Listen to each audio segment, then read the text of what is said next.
Hadija Kigozi azimbye ennyumba gaaguuga era ng'ono akudaalidde abantu abasula mizigo abagambye mmwe mukanye kumuvuma ye nga bw'azimba. Obufumbo we buli balema nga temulina gye mulaga wabula ye ajja kugenda mu maka ge. Ebigambo Hadija Kigozi byayogedde obirowoozaako ki? Ye kambuuze bannange ennaku zino abakyala nga beegumbulidde okuzimba amayumba. Obufumbo bukyaliyo? Omulembe kuno obufumbo bukyatwalibwanga kyamakulu si kiwa kuba buli mukazi akyasobola okwekolera n'atuuka ku ebyo by'ayagala. Ate nga naawe ali eyo ali mu kukola nkimanyi kino kyonoonya kati kola nga omanyi onoonya kwebeezaawo nga ggwe omuntu. Kola ebintu ebibyo, zimba amayumba, zimba ennyumba z'abapangisa, kola emirimu egijjo, vuga emmotoka eyiyo. Tetufuddeyo ba ssente ogenda kuba ozijjawa oba weetunze mu basajja ab'enjawulo oba okuulankuule oba ozikola. Tetwagala kumanya kubanga ekigendererwa ffenna kubeera bulungi mu bulamu. Kansuubire nti nno buli omu akkiriziganya nange nti ffenna tugenda okukola olw'ensonga tunoonya kubeera bulungi. Kati mu nsonga eyo tetwagala kunonooza mukola biki, tetwagala kunonooza ssente muzijjawa, tetwagala kumanya ani azibawa, tetwagala kumanya muyiwa musaayi oba muzikolerera, tetwagala kumanya za mayembe musaddaaka busaddaasi musala bantu oba mu bbanzibe. Ebyo byonna ffe tetugenda bitunuulira, tugenda tunuulira ki ky'oyina. Ate era ennaku zino mu kufa tebakyayogera baana mbu gundi alese abaana gundi alese omusajja, wabula boogera byapa, boogera bya bugagga. Mu myaka gy'obaddewo ku nsi olaga ki, okoze ki, ki ky'ogenda okulekawo ng'abantu bakyogerako nti bananga Adita yafa akoze kino. Tebagenda gamba Adita yafa azadde abaana kuba abo abaana baba babo, ensi tegenda banyumyako nga kiri awo kuba si kyamaguzi, wabula ebintu by'okoze ku nsi abantu bye bagenda ottendeeza. Ate nga nkimanyi ffenna ebyo bye twetaaga okukola. Oba njogedde mu bubi? Bwe mba njogedde bubi mu nsonyiwe. Yenze Sheila Adita atannaba kubanga osubscribinga ku YouTube channel yange osubwa obutambi bungi nnyo gwe subscribinga. Kwata ku kade buli video yonna gye nteekayo ekutuukeko bulungi. Commentinga tumanye endowooza yo ku butambinga buno ffe bwe tuba tutaddeyo. Gwe gy'okoma commentinga kiba kintu kirungi nnyo. Ate era yonna gye muwangaalira mbatumiddeko gye musinziira okulaba obutambi bwange buno. Mumpe essanyu lingi nnyo ku mutima. Ate era nga mbeebaza nnyo temujjanga okwo, nja batumirako yonna gye muli. Katusooke tubalage ennyumba ya Hadija Kigozi gy'azimbye, osanga onoofunamu ekyokuyiga. Ate era tukomewo. Nkwata mbalage ennyumba yange gye nzimba. Toyanjazaamu magalo, teeka wano balabe ku nju yange gye nzimba. Omanyi abantu banene bamanyira nnyo, bagamba enju eringa kyalo.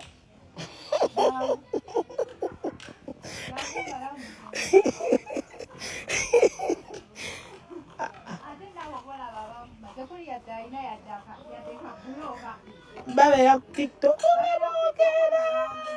neŋŋamba kati ono amuvuma amulanga ki? Omwana atatange tebamuvuma.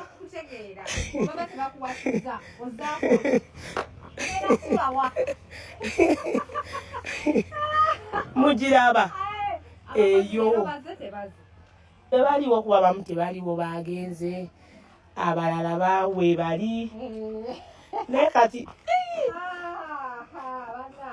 nze temukaaba nange mukaabe muka ensi bwena ne maama nzija wano.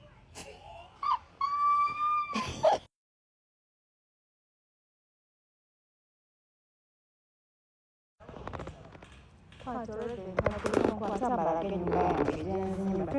Toyanjazaamu magalo, teeka wano balabe ku nju yange gye nzimba. Omanyi abantu banene bamanyira nnyo, bagamba enju eringa kyalo.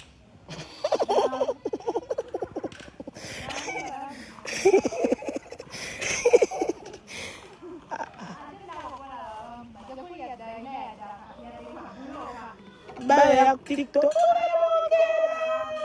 neŋŋamba kati ono amuvuma amulangati omwana tataje tebamuvuma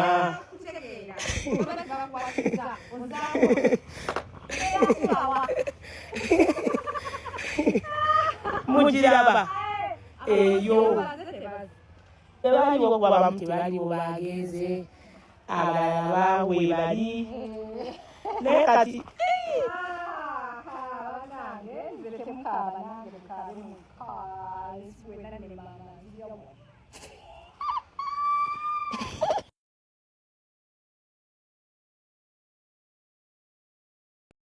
eyo yennyumba ya Hadija Kigozi igwalye ya muvuma eyo eriwa eyo yennyumba ya Hadija Kigozi gwalye ya muvuma eyo eriridda wa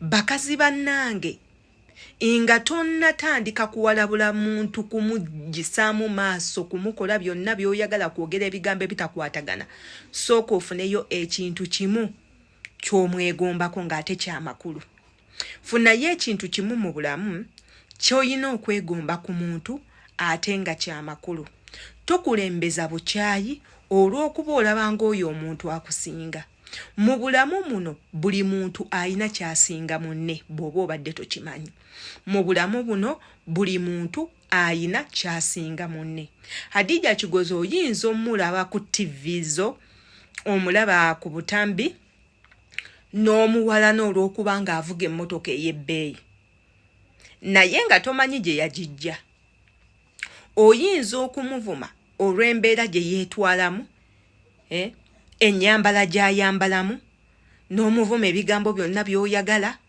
n'olaba nga atalina makulu naye ate waliyo ebintu ebirala by'atakulaga kati ng'ennyumba singa tagitulaze mubadde temugenda kugimanya ate ng'ensonga lwaki agitulaze lwakuba mubadde mususse okumuvuma n'okumutyoboola ko ye n'agamba okusinga okuntyoboola kambasirise ng'ambaako ekintu ekimu kyembalaga immwe kye muyaayaana okufuna abamu ku mmwe nga mujjafa temukifunye abalala nga muyinza okukifuna kwe kutulaga ennyumba ate era nga mukkirize mugaane buli omu agyetaaga oba omwana muwala oba mulenzi ffenna twagala okukola ne tubaako ebintu bye tukoze bye tugenda olaga abantu bye tugenda okwewaana nabyo nti kino kyange mukkirize nange olaba mugula amasimu n'otambula ng'olaga amapeesa 3 buli wamu ng'oyinza olowooza gw'osoosa ogikwata naye nga jjukira abantu bangi bagikutte mu ekyo tuba tetugenda kufaayo oba bangi bagikutte oba batono kiri nti mwaba abangi mwoli mwaba abatono mwoli kati kyekimu nti Hadija azimbye ennyumba abantu bangi nnyo bazimbye amayumba abaana ab'obuwala bafeube bazimbye ba Ashakama bazimbye bajasi bazimbye naawe beera omu kwabo abagenda okuzimba tetufaayo oba gwosoose oba gwosembye eyo kiri nti ozimbye abaana ab'obuwala bino bye muwoza nti nja kufumbirwa nzimbira kimunnange ne mu bufumbo okyasobola okuvaayo oyinza okwebuuza ozimbira kingo n'ofumbirwa ettaano ekituuka nga tugenda kufumbirwa onoobeera mizigo mpaka ate nga wayina obudde obukola obwo obudde obukola bw'oba obuyina kozesa obwo okole weeteeketeeke ebintu ebirala bijja kujja ng'otuuseeko ku kimu ku ekyo ky'oyagala gw'olowooza otya abalala ebyo bye babagamba tobeera ku kyeyo n'ozimba kola ssente zo ozimbe bw'oba okyalina amaanyi agakola kuba ennyumba tezimbika kola ng'okyalina amaanyi agakola ssente zo zikozese bulungi bw'oba oyagala kuzimba zimba kuba okuzimba tekuzimbika ennyumba tezimbika ennyumba si kintu kyangu kyakeera ku makya n'okiteekawo era mmwe mwenna abavuma abazimbye mukikomye kubanga ennyumba si kyakunywa nti buli maka gabaamu si mafuta nti n'omwavu asobola okugagula yenze Shila Adita olowooza ki katambika neeno